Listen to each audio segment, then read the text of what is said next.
We're in a study in the book of Romans together. In 2022, I felt like the Lord wanted us to be a church that said, we're going to focus on the gospel. We're going to focus on the gospel. In order to focus on the gospel, what is the gospel? I felt the Lord say, let's go ahead and focus on the official statement of God on the gospel. That's the book of Romans. No doubt the Bible talks about the gospel all the way from Genesis all the way to the very last book in Revelation. It talks about the good news of the gospel. It's really an unfolding of that.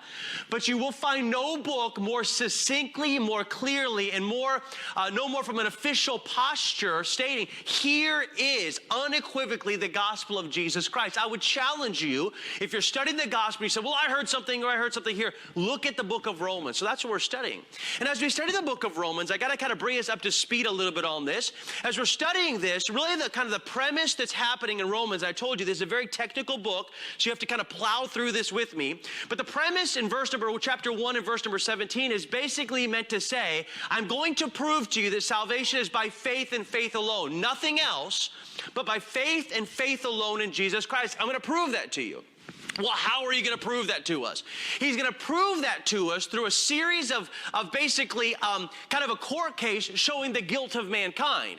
In other words, if Jesus Christ is the solution, I have to first show you that all men need Jesus Christ so that we can unequivocally say that it's only by Jesus Christ. Because if I can't show you that everybody's equally guilty, then we can say then Jesus Christ isn't equally sufficient for everybody. So we start off with this kind of thing of guilt. So if you're coming to our church right now, if you're new to our church, man, you're in a series all about guilt.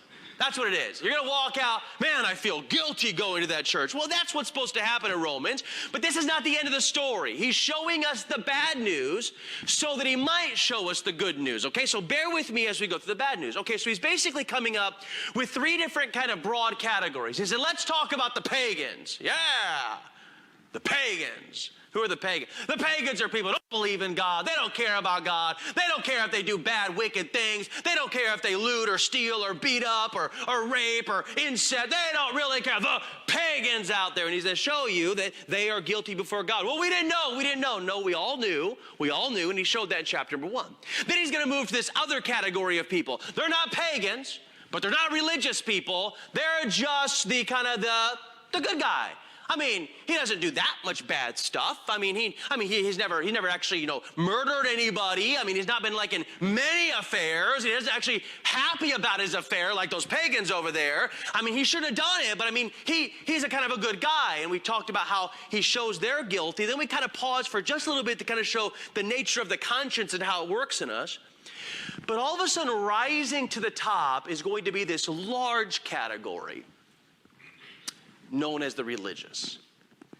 What about the religious? What about them? So what he's going to do in this passage here is he's going to choose the Jewish religion as kind of a representation of all religion. Because of any religion that should make it, it should be the Jewish religion. You're going to see this unfold in how he kind of shows this point. And if he can prove to you that even they are guilty in their religion, then it automatically means that everybody else is guilty in their religion, all right? So the title of the message is The Ruin of Religion. Let's take our Bibles and look at chapter 2 and verse number 17. He says, behold, thou art called a Jew, and restest in the law, and make your boast of God. Then now look down at verse number 29. But he is a Jew, which is one inwardly.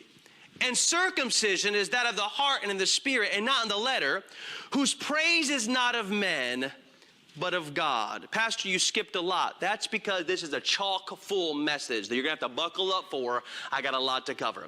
The title of the message is The Ruin of Religion. Father in heaven, I pray that you would help us to see the fallacy and the futility and the insufficiency of something that many claim called religion. Help us to this now. In Jesus' name, amen. The United States of America has 380,000 churches. 380,000 churches across the United States of America, represented, should be as a subset of this category of people known as the religious people. In fact, when you study religion, when you study statistics, you're going to find that 3 out of every 4 Americans would view themselves as being a religious person. Some say they're undecided, and about right now in 2020, approximately 17% of people in the United States would say, I am no longer affiliated with any type of religion. That would be kind of the chapter 1 or chapter 2 first half kind of mentality. I'm not religious. I don't know if I believe in God. I don't really go to church. I don't associate with any type of church or denomination. That's like that 22%. But what about this gigantic category known as the religious people? Did you know in the world there are identified 4,000 different religions in this world? 4,000. In America, there's 380,000 churches. If every church were to take one American in, take Americans in, that's one church per 850 people. So in Madison, you look at Madison as a little sampling of that. I don't know the exact population of Madison, but I'm probably going to take 13 to 15,000 in the Madison proper. Maybe in the surrounding communities, you might have 40,000, 50,000 people. But holy smokes, you talk about a religious community, it's Madison. I mean, there's churches everywhere. This is a Baptist church, and we're not even just a Baptist church. We're an independent Baptist church. What does that mean? I don't really know, but it basically means that we don't necessarily associate with another kind of a structure, a kind of a hierarchy. It's just kind of, it's a freestanding Baptistic church. And there's actually 3 freestanding Baptist churches in Madison alone. There's 3 of them. And there's also like 19 Baptist versions. And then there's Methodist, and then there's Mormon, and then there's Presbyterian, and then there's Lutheran, and then there's Church of Christ, and there's Christian church, and there's people that are non-denominational, and there's people that are known by just a name. We are the Brick Church, or whatever it may be. It's just, what is brick? Well, we're just brick. Okay, so either way, man, you talk about religion. Madison is religious. Indiana is religious. The United States of America, guess what? We're different than all those other bad countries out there, because at least in our Constitution, we throw in the word creator. We were created with certain unalienable rights that were given to us by this creator being up there. We've actually started our senates. We've started our congresses. We've actually inaugurated our presidents by having them place their hand on the holy Bible of God, praying opening sessions of any nation that is religious. It's the United States of America. So chapter 1, those non-religious, who cares if I sin, I do whatever I want, I flaunt in the eyes of God. Well, yeah, they're guilty.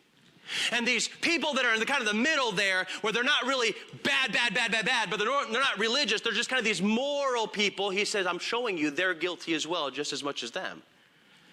But the question is, what about the religious?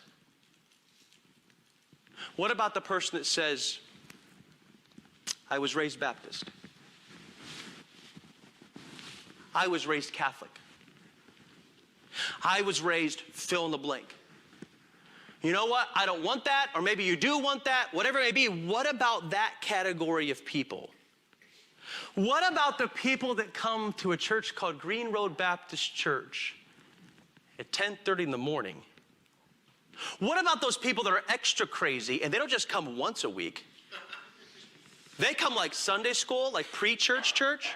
And they come the evening post-church church. And they come the midweek church to make up for 3-day church on Sunday. And then we have a men's fellowship on Saturday morning. And there's extra church. When I grew up, I went to the Christian school that was operated by my church. I was at church Monday, Tuesday, Wednesday night, Thursday, Friday, Saturday morning, Sunday school, Sunday. I lived in this thing called church and religion. So God, through this author named Paul, is going to address these people of religion. And you're going to be fascinated to find out why the pagans reject religion and why God himself, what he thinks of this thing called religion. Let's look at it today. Number one, we're going to look at the haughtiness of religion. Number two, we're going to look at the hypocrisy of religion. And number three, we're going to look at the helplessness of religion. This is a great message, isn't it? It is. Look at all those exciting words. Haughtiness, hypocrisy.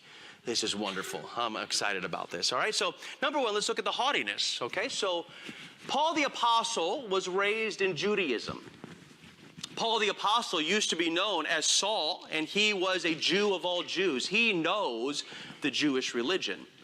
So again, he's going to talk about the Jewish religion as a kind of representation of all religion that's out there. Any type of structure that exists, he's going to take them as kind of an example of that. So here's what he begins with. He says in verse number 17, "Behold, thou art called a Jew." Okay, pause. He's going to make a big deal about this word Jew. And you got to hear this, because at the end of the passage, he's going to say, you're not a Jew outwardly. You're only a, quote, Jew inwardly. Okay, so why is he making a big deal about this word Jew? Remember, he's talking to a certain religion. That you and I don't necessarily get the context of that. We have to kind of, and I'll do this with the message, apply it to our context to get it. But he's basically saying, you guys are called a Jew, and you kind of like being called Jew. Why? Well, the word Jew is a shortened form of Judah. It was the area of Judea, the area of Judah, that primary tribe that after the exiles happened, that primary tribe that was left there. But the word Judah comes, it means Jew, the J-U-D means praise. Yah there is Jehovah. So it means praise be to Jehovah. Praise be to Jehovah. That's what the idea of Judah means. Well, the shortened form of that is Jew. It's just J-E-W, translated for as Jew, which takes out the Jehovah part and just turns it into praise. And what he's about to, for lack of better words, attack is this idea that we are special in and of ourselves. We are the praised people.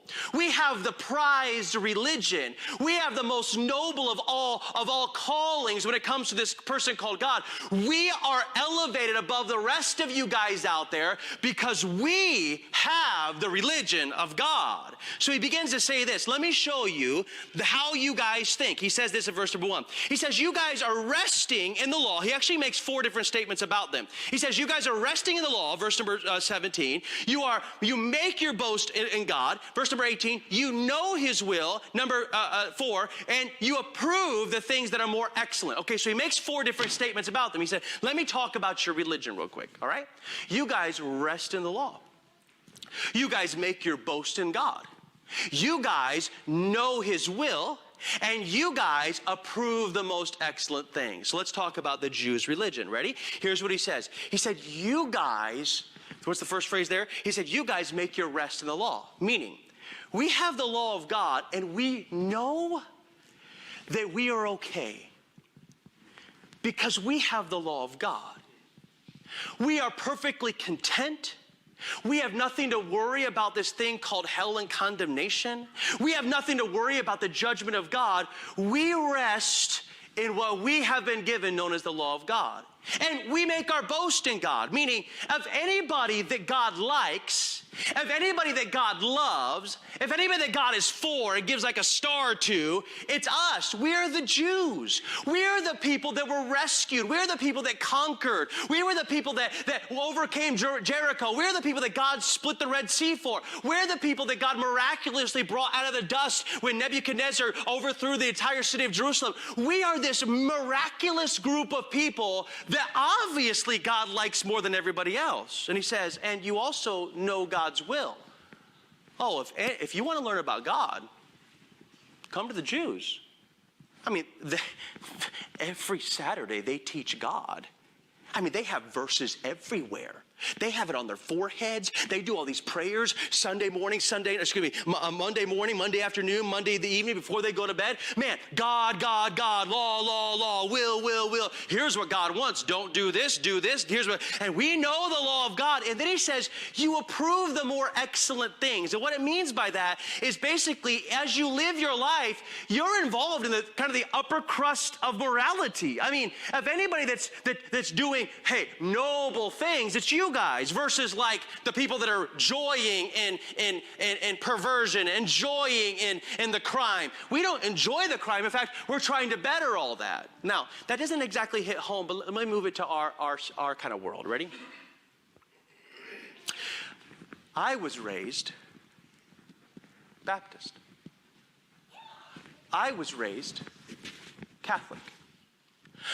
I was raised Methodist. I was raised Presbyterian. And if any denominational structure that has seen the blessing of God, it's ours. This is what my dad believed. This is what my granddad believed. We have always held these things. And if anybody knows the Bible and what the Bible's actually talking about in baptism, what the Bible's actually talking about in the Lord's Supper, and what the Bible's actually talking about in the law of God and the law of Moses and the end times, it's we. We know more than anybody else out there. Those pagans, those non-religious people, they don't know. We know. And then he says, we approve the most excellent things. This is kind of, watch this. Ready? You might have St. Jude's Hospital. Wait, St. Jude's? You mean this Catholic branch has produced help to the community? Wait, Baptist East? You mean this Baptist group has provided help? Wait, Methodist? Wait a second. Of anybody that's involved in the betterment of society, if anybody that's involved in the enhancing, we're not the one robbing and pillaging. We're not the one beating down. We're the one that's helping the outcast. We're the one that's helping the poverty-stricken. We're those people. That's who we are. And so he begins on this idea of, you're going to find that these people known as religious are going to be filled with something called a certain sin called pride. Because all of a sudden, watch how he begins to say this. He says, let me give you now 4 statements about who you guys are. He says in verse number 19, and are confident that thou thyself are a guide of the blind, a light of them which are in darkness, an instructor of the foolish, and a teacher of babes. So what does he say? He says 4 different positions where you are the helper to the people that can't make it in life. There are a lot of people out there that are blind. But you Jews are the guide to their blindness. There's a lot of people that live in darkness and despair, and there's such confusion. But you Jews and your religion are the light and the hope to all that there is, and hoping and guiding their life. But you guys right here, there's a lot of people that are foolish. There's a lot of people that are literally fools. They're ignorant. They don't know what they're doing. They're uninstructed. They're unlearned. And you guys are the instructors. You guys have the knowledge, and you guys have been given the wonderful, grand, glorious position of teaching those that have no knowledge how to have knowledge. And then he says, and you guys, he says, are the teacher of babes. That's the idea of a baby, a little helpless baby that doesn't know anything, and you're the mature adults here that you're guiding them. Watch this. This is all meant to say, as he's saying this, for them to go, yeah, we are. I mean, I don't know about you all in this church, but I read my Bible. And if you have a question, come to me. I'll help you. You don't know your Bible. I know my Bible. You out there that don't go to church, oh, you're so blind and so lost. I do go to church. In fact, I actually give some of my money to the church.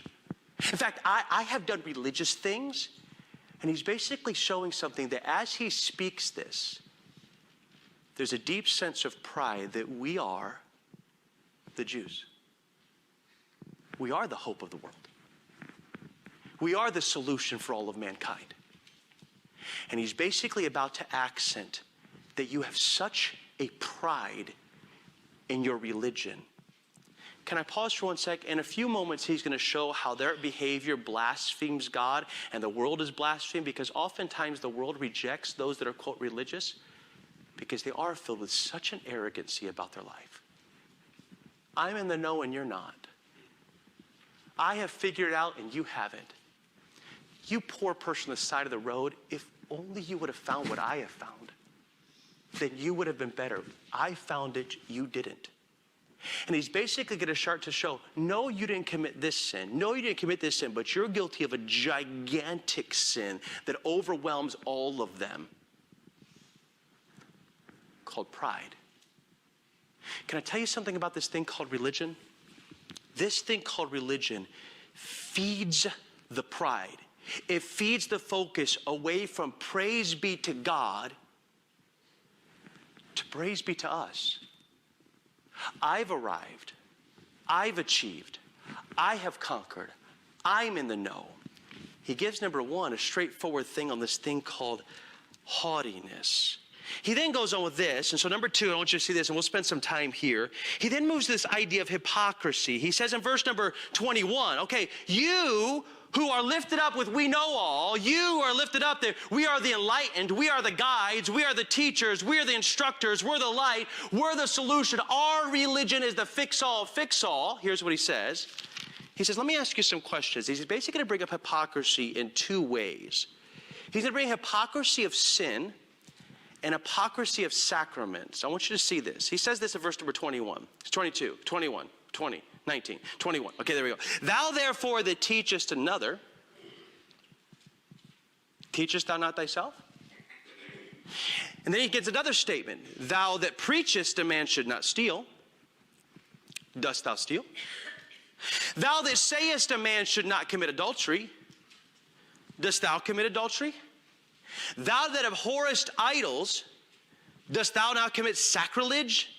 Thou that makest thy boast of the law, through breaking the law, dishonorest thou God? Watch what he's about to do, and this is amazing what God does. Ready? The pagan says he doesn't know. The moral man even said, how am I really supposed to know? When he brings up this idea of conscience. So I'm not saying there's an excuse for what they do, but at least they have the statement of I don't know. At least they have the statement of assuming that I didn't have religion pumped into my life that told me what I should or shouldn't be doing. I just lived my life. And he showed how they were guilty. He showed how the moral man was guilty. And all he said, but you religious people, if anybody that's guilty, you're going to find it's going to be you. Because you knew. What do you mean I knew? Because you taught it. You taught it. You religious people, Chris is one of them, you religious people, do you think it's okay to have multiple affairs? Well, no. In fact, I would teach you you shouldn't. That pagan guy, he could care less, and he would probably teach you you can. Go for it. Have at it. She's hot, go for her. I mean, why not? Who cares? There's no standard. There's no morality. This moral guy is not going to do it, but he's sure not going to preach it at you. He may not do that. I'm not going to be involved in that. But hey, what you do is what you do. What I do is what I do. But I'm not going to. But these religious people, we're going to have a pretty high standard, right? You should not be having affairs. You should not be lusting over people. You should not be stealing. You should be in church. You should be reading your Bible. You should be worshiping God. You should be following God hard. And we're going to preach a standard that we don't even live. He says, do you believe it's wrong to steal? Of course. Well, have you stolen? So why are you saying they're guilty but you're not?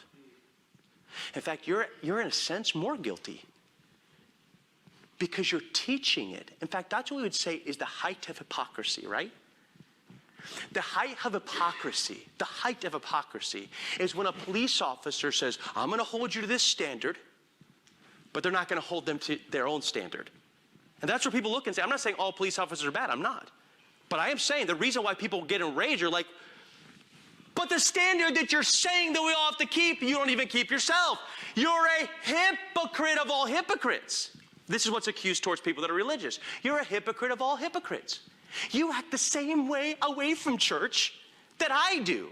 When you're at church, you're Mr. Holy, you're Mr. Don't cuss, you're Mr. Don't lust, you're Mr. I got to think of another ust sound that rhymes. Cussed, lust, fuss. Okay, there we go. You don't fuss at church. You don't cuss it. Man, I'm okay. So, anyways, you don't do that. But when you get away from church, you are no different than us. In fact, it's even more condemning in your life because you preach a religious standard, a religiosity about you, but you don't even keep that. He says, "Have you ever lied?" Well, yeah. Then you're telling us not to lie and you can't even keep your own standard? Have you ever stolen? Well, yeah. Have you ever committed adultery? Well, I mean, I've never actually slept with someone like they did, but Jesus said if you've lusted after a woman, you've committed adultery. Have you committed, well, yeah. Then he says, have you committed sacrilege? What do you mean sacrilege? He says, you guys don't believe in worshiping idols, do you? Well, no. We worship Jesus and Jesus alone. Well, what's sacrilege? The word behind sacrilege probably has the idea, we're not exactly sure as far as the actual kind of instance that was going on in the Jewish religion, but it has the idea to take that which is sacred and use it for unsacred purposes. That's the idea behind the word.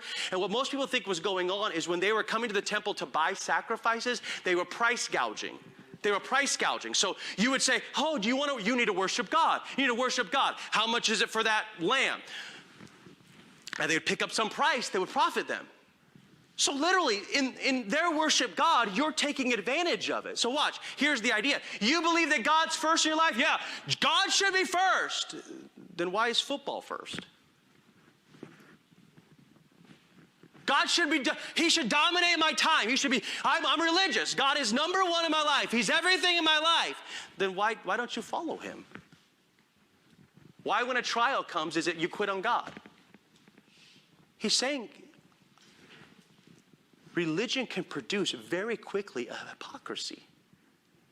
A hypocrisy that's extremely dangerous because religion cloaks our eyes and we're deceived to thinking we're praise. We are Jew. We are better. Why? Because I believe in going to church. They don't. Yeah, but I don't come regularly. I don't really pay attention when I'm there. Don't let it influence my life outside of church. It's hypocrisy. He then goes into a big conversation about this. He says, verse number 23, he says, 23, thou that makest boast of the law, through breaking the law, did you know you're dishonoring God? The law is everything to us. We have the law. We have the Bible. We have the Bible. But you don't realize something. This Bible is about him.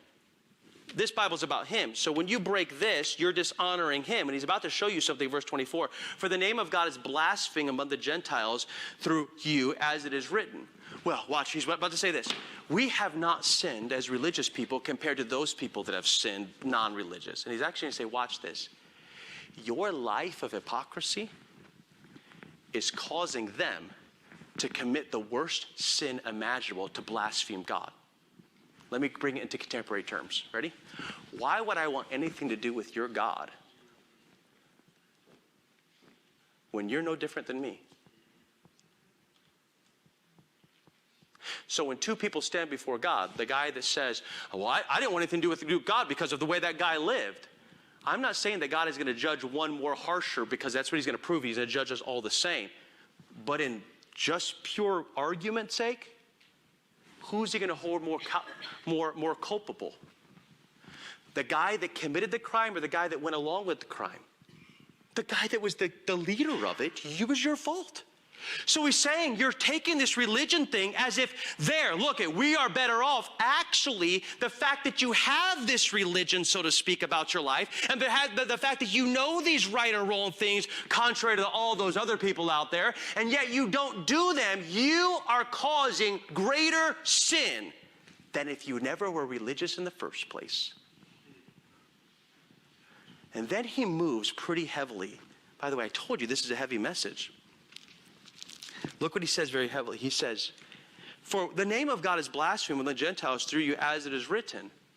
And basically what he's talking about is you look back in the Old Testament and how many people said, oh yeah, we want the Jewish religion. Look at them. No, very rarely, because they're like, no, look at them. They're no different. In fact, when they come to our community, they love our gods. When they come into our lands, they start adopting our gods. So then he says this, he says there's also hypocrisy of sacrament. He says, for circumcision. Why does he bring up circumcision? Okay, for you and I, forgive this, there's going to be a little bit of a kind of a graphicness about this, just a little bit, I want to be proper about this. But for you and I, this idea of circumcision for a male is not a religious thing. Right? It's not. It's a medical thing. It's a whatever you want to call about it. I'm done talking about it right now. I am not going down that path. My brain was about to start to describe, and I said, nah, we're done, all right? So that's a medical thing today. But for the Jews, it wasn't a medical thing. It was a religious thing. It was a very religious thing. In fact, if you were a male that wasn't a Jew and you wanted to engage in the Jewish religion, you had to be circumcised. Where did circumcision come from? Circumcision came from Abraham. Abraham was 99 years old. God entered a covenant and said, I'm going to bless all your people, and I want a special sign about all your people as indicative of my blessing towards them. And the sign will be circumcision. And 99 years old, Abraham got circumcised. Stop thinking about it. It just happened at 99 years old, all right? Stop right now. Stop. Don't keep going, all right? So at 99 years old, he was circumcised. And this was the most religious thing in the eyes of the Jews. I mean, oh, you're saying you're guilty, you're guilty, you're guilty, you're hypocrites, you're hypocrites. And here comes an argument from them that comes from religion. But we have circumcision. Okay, let me translate to us 2021 so we can feel the weight of that. You're guilty, guilty, guilty. I've been baptized. No. I'm a member of a church. So for you and I in 2020 Christian world, the catchphrases, the primary sacramental thinking is going to be like baptism, church membership, confirmation, fill in the blank with some type of religious action, religious rite, so to speak. For the Jews, it was circumcision. So he's going to begin to talk about this because he's going to show them the hypocrisy of their circumcision. He's going to show them this. He says, so basically, he's addressing what's called an unstated question. As he's saying this, you're guilty, guilty. They're going, okay, whoa, ha, ha, ha. Okay, maybe we have sinned, but we have circumcision. So we're okay. And he's going to address that.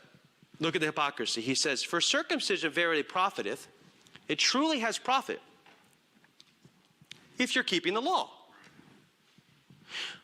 But if you be a breaker of the law, if thou be a breaker of the law, thy circumcision is made uncircumcision. Okay, what was he addressing? Ready? He was addressing the concept that they were putting weight to one command over other commands, which is false religion. Certain commands have more weight than other commands.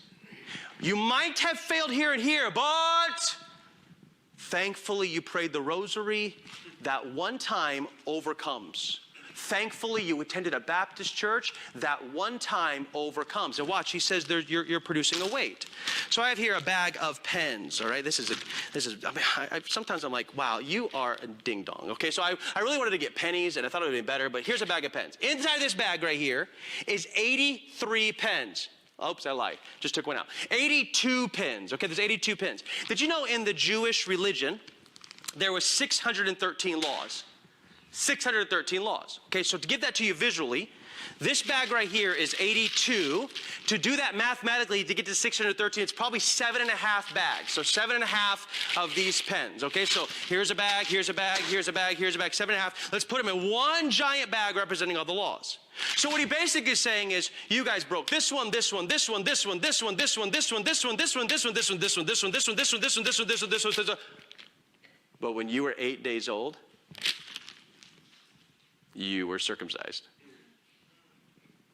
So I guess what you guys think is one law has enough value and weight behind it to overcome 612 laws that you've broken thousands of times.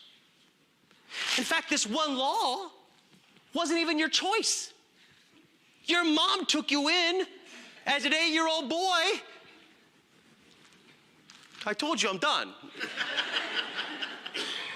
That wasn't your, oh, I'm such a good person, look what I chose to do. He's saying, no. This one wasn't even a choice of yours. And yet you have put all of your religious justification in one ritual, one outward, external, spiritual, religious rite, this one. And he's saying, you guys are disregarding all of them because I guess fundamentally you think that each one is not of the same weight.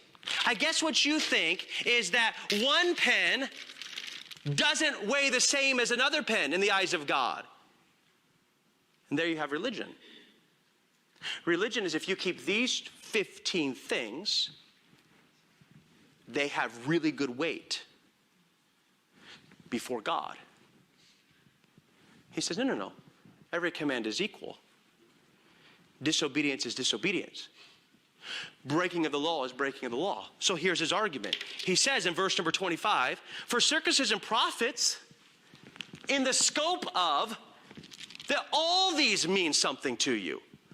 But if all of these in effect mean nothing to you because you're not actually doing them, this is religion again, he's proving religion is fallible, then I guess this thing really doesn't matter. Watch what he says in verse number 25. He says, but if thou be a breaker of the law, thy circumcision is made uncircumcision.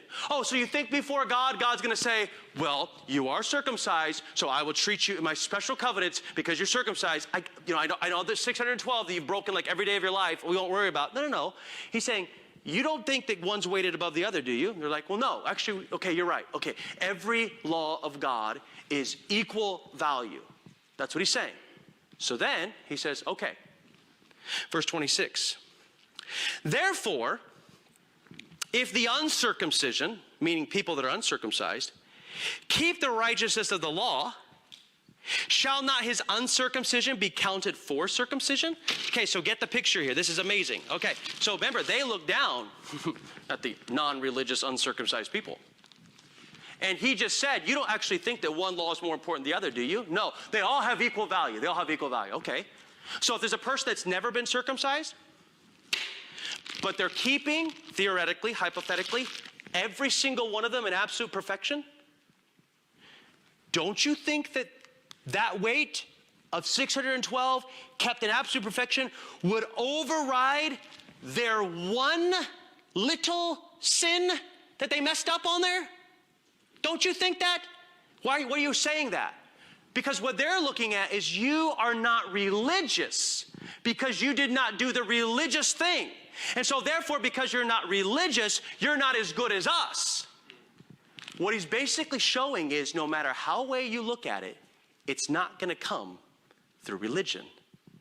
No matter what. It fails no matter what. Because that's even a hypothetical that a person could keep the whole righteousness of the law. And then he says this phrase here. He says, let me go on further on this. He says in verse 27, and shall not uncircumcision, which is by nature, if it fulfill the law, judge thee, who by letter of the circumcision doth transgress the law? What did he just say? This was the verse that I took forever saying, what did you just say? I do not get what you're saying. And finally, okay, I got it. See the word judge thee? Shall not uncircumcision judge thee who are circumcised? Okay, so he's basically saying, wait a second, in this whole judging mechanism, isn't it true that the person who is more moral, higher standard is the one who judges?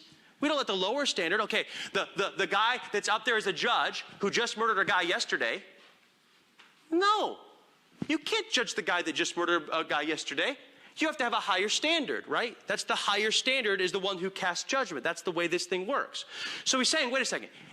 If in effect you had a guy that kept the entire law of God, in fact, he wasn't born circumcised, he was actually born uncircumcised, lived his life until 33 years old, and suddenly in the nobleness of his heart said, I will follow God in circumcision. Holy smokes, if anybody should be judging anybody, it's not you that were born in religion, it's you that were born out of religion that chose religion. What is the point about all that? His point is to accent, and you need to hear this, the extreme pride of religion. The extreme pride of religion, because religion, listen, has everything to do with me. I did this. I put enough money in. I attended enough times. I had that done to me when I was 9 years old. I went before that one person and confessed those things. I got into that tank and I got baptized. Don't tell me about my sin. Don't tell me about my unrighteousness. I am better than most because I've done religious things. I'm religious. Can I bring it now? Don't tell me I'm lost. I go to a Baptist church. Don't tell me I'm guilty. My mom, my dad, my grandpa, we were raised in Methodism from the time I was born. Do not tell me I'm lost. When I was 7 years old, I did this religious thing, or I did this religious exercise. He uses the Jews to show if anybody could have made it by religion, it would have been them.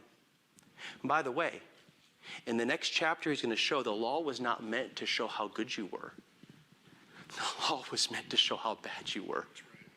Because when it's given to you, you're like, oh, I'm a pretty good person. Oh, man, I broke it. I've broken them all. You see, there's a deep hypocrisy inside of religion because we think my life and my sin is overcome by my religious duties. And he's saying it's hypocritic. And then he gives number 3, and we're finished today. He says there's a haughtiness to religion. There is a hypocrisy to religion. And then he says this, there's a helplessness in religion. He says in verse number 28, for he is not a Jew, which is one outwardly. Okay, this is not meant to be a theological transition where people say when you truly trust Christ, you truly become one of the true Jews. That is not what he's trying to teach. Let me give you the vernacular today. He is not a Christian just because he does Christian things. That's what he's trying to say. Let me tell you what a true Christian is. Let me tell you what a true Jew is. So he's about to say this, watch. He is not a Jew, for he is not a Jew, which is one outwardly. Well, my heritage, I'm a Christian.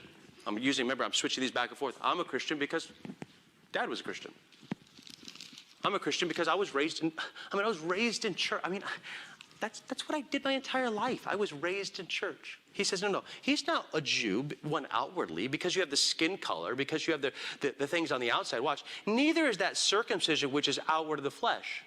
Oh, so because you did some type of external religious thing, you think now everything's taken care of? So because you did some type of external church attendance, external money in a plate, some type of physical aspect of religious type of thing, you think that you're taken care of? He's about to show the helplessness of religion. Watch. He says in verse number 29, but he is a Jew, which is one inwardly. Watch. And circumcision is that of the heart and in the spirit, and not in the letter, whose praise is not of men but of God. You have to hear this, and I'll be finished. Please listen to this. It is the crux of the entire message. He says no religious activity can cut out sin from your heart.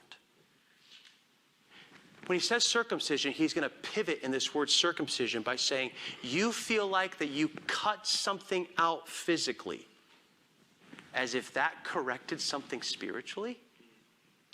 It didn't.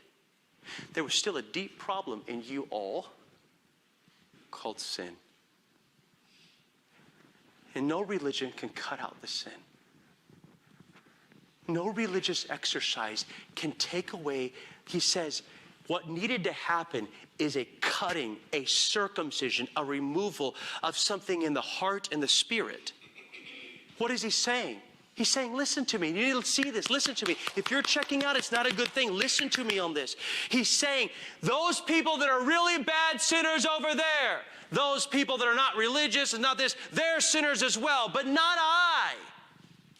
I do religious things. I have been raised. I can quote. I can give statements about. You cannot judge me on anything you can see in my life. And God says at the very end of this, he says, whose praise is not of men but of God. What it means is this. Man can see the outside, and that's what religion is about.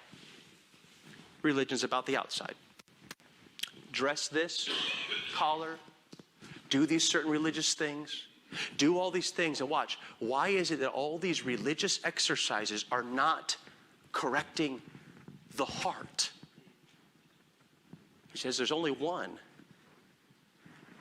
that can cut out the sin. He doesn't mean he's going to make you perfect. He's talking about whether a man understands I am guilty before God, this problem of sin that is destroying me. There's only one person who died on the cross for me. There's only one person who can actually literally begin to cut the sin out of my life. What was the sin of religion? It's nasty sin called pride. Oh, it's so nasty because it permeates everything. No matter what you do, you look down at somebody else. You think highly of yourself. You think before God, you are good enough to get there. Look what I've done. Look how my mom and dad did. Look how I was raised. I've got this. The praise is of me. The praise is of me. And God says, I look nothing at the external religiousness of your person. I look nothing at the religious aspects of what you do. By the way, in chapter number 3, he's going to say, I'm not saying that doing things is wrong. He's going to address that. I'm not saying that's wrong. I'm saying that's not the solution. What is the solution? In order to show you the solution, he says, I have to show you that pagan is guilty, that moral man is guilty, and that religious man is guilty. And so if they're all equally guilty, what was the solution of this man? The gospel of Jesus Christ, the death, burial, and resurrection of Jesus Christ for his sin. What's the solution for this man? The death, burial, and resurrection of Jesus Christ for his sin. What's the solution for the religious people? The death, burial, and resurrection of Jesus Christ for their sin. This is all building towards the premise. It's faith alone. There's a lot of people who have done a religious exercise called baptism, and that's their hope. There's a lot of people that have done a religious exercise called confirmation. That's their hope. There's a lot of people who says, do not judge me. You don't realize I was raised in this faith. I was raised under this. We are Jew. We are fill in the blank with some type of religious name. And God says, I care less about the religious name. I care less about the religious exercise. What I want to know is, has the sin of your heart been taken care of? And it's not going to happen by you. And religion just makes that worse. You know what I'm scared of, church? I'm scared that Madison, covered in churches, is awfully religious, but awfully lost. I'm scared that America, that 75% of us pretend to be Christians. 75% of us pretend to be religious people, that we think we're okay. And we look and say, God is blasphemed. Nothing has taken place in your life that changed your heart from an unclean thing to a clean thing. Nothing has changed in your heart and life. Nothing has been converted in your life. Why? Because their hope is religion. Religion cannot save a person. In fact, religion ruins a person. It fills them with pride. It fills them with hypocrisy. And it fills them ultimately with a helplessness that somehow, some way, that religious act never changed me. And it all turns our hope to Jesus. If you're religious today, but you've never trusted Jesus to save you, he doesn't look at your good works or your religion and say, oh, okay, you're better than the rest. He actually looks at your religion, your good works, and says, you're filled with pride thinking that could get you to heaven. Can God even forgive my pride? Absolutely. He's going to now show us in this passage. It's by faith in Jesus Christ. So my invitation is literally straightforward. You might be here and you're as religious as can be. I don't care a lick what denominational word you put there. Doesn't matter to me. Baptist, Catholic, Mormon, Methodist, whatever you want to fill it in. Doesn't matter. That doesn't save you. Well, I've done this ordinance. I've done this sacrament. I've done this creed. I've done these things. That doesn't save you. And it's prideful to think that it does. Only Jesus Christ can save you. We're just as guilty as the guy that's the pagan. But Jesus Christ can save the pagan. And Jesus Christ can save the religious man. Let's bow our heads and close our eyes this morning. Very full message. Very direct message, no doubt.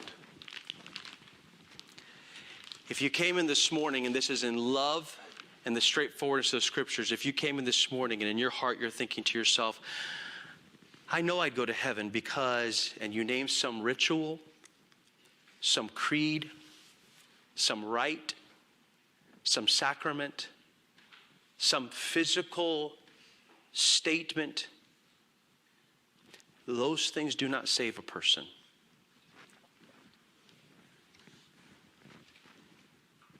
It's Jesus alone. And perhaps there's a person here that this morning would say, Pastor, I'm not saved. Pastor, I was counting on my religion. I was counting on some sacrament that happened to me, as if that can take away all my sin. If all those things could take away your sin, then why did Jesus have to die upon a cross for you? He loves you, and he wants to save you. Would there be someone here this morning that would say, Pastor, I think I've been counting on my religion, and today I want to trust Jesus Christ alone to save me. I think I've been counting on my religion, and today I want to trust Jesus Christ alone to save me. That's me, Pastor. Who would say with an upraised hand, that's me? That's me. Would you pray for me, Pastor? That's me. Would you raise up your hand? Anybody like that? I think I've been counting on religion. I think I've been counting on religion. Number two, and we're going to stand and pray in just a second here. Number two, can I challenge you with something? In this community, because we have a religious-filled community doesn't mean people are necessarily saved. Well, I know my coworkers go into heaven. I mean, they go to such and such church. Going to church doesn't save you. And so the gospel is meant to go to the pagan, to the moral man, and to the religious man. Let's be faithful to share that today. Let's stand together with our heads bowed, our eyes closed. Our Father in heaven, oh Lord, I pray as you look down upon our church and upon the churches here in Madison, I pray you'd find true Christians. A Christian is not one that is external. A Christian is one that's not, because they do these religious things on the outside, they're Christians. It's those that through faith in Jesus Christ have believed upon him. And I pray, Father, that you'd help if there be one here that's religious but never trusted Christ. Help them to see that. Help them to trust Christ today to save them. And help us to be about sharing the gospel with those that we feel like, oh man, they're non-religious. Let's share it with them. But may we also share the gospel with those who, quote, are religious. We pray. In Jesus' name, amen.